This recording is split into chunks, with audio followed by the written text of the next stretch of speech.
ఈ కార్తీక మాసంలో పుణ్యాన్ని సంపాదించుకునే విధానము, అర్చన, అభిషేకము, దానము.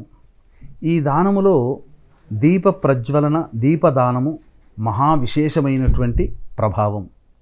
కావున ఈ దీపదానము శాస్త్ర ప్రకారం ఎలా చెప్పబడింది అనంటే, గోధుమ పిండిని కానీ లేదా బియ్య పిండిని కానీ ముద్దగా చేసి, అంటే ఆవు పాలు పేసి ముద్దగా చేసి ఒక ప్రమిదిగా చేయాలి.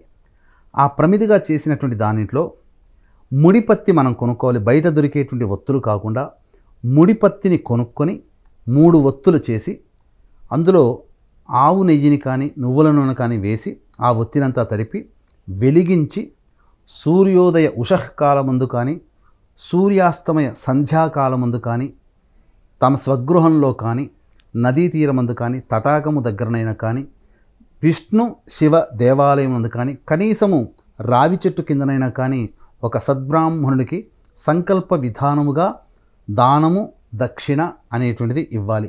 ఈ విధంగా దానం చేసినటువంటి మానవుడికి సమస్త యోగాలు కలుగుతాయి, పాపములన్నీ నశిస్తాయి. ఎలా నశిస్తాయి అనంటే, ఒక దూది పింజకి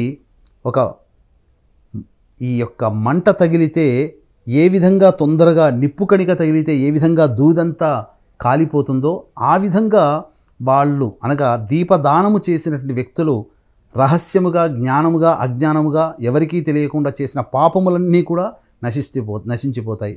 అలాగే కార్తీక పౌర్ణమి 5వ తారీఖు నవంబర్, ఈ యొక్క పర్వదినాన్ని పురస్కరించుకొని నవంబర్ 6వ తారీఖు రోజున కాశీ క్షేత్రంలో మీ జాతకరీత్యా కలుగు విద్య, వివాహ, ఉద్యోగ, దాంపత్య, అనారోగ్య సమస్యల నివారణకి, అలాగే రవి, బుధ, శుక్ర, శని గ్రహాల మార్పు కారణం చేత 12 రాశుల వారికి సంబంధించి ఇబ్బందులు, సమస్యలు ఉంటాయి. కాబట్టి ఆ దోష నివారణార్థమే 6వ తారీఖు రోజున సర్వదోష నివారణ పూజల హోమాలు మధ్యాహ్నం 3 గంటలకు ప్రారంభమవుతాయి.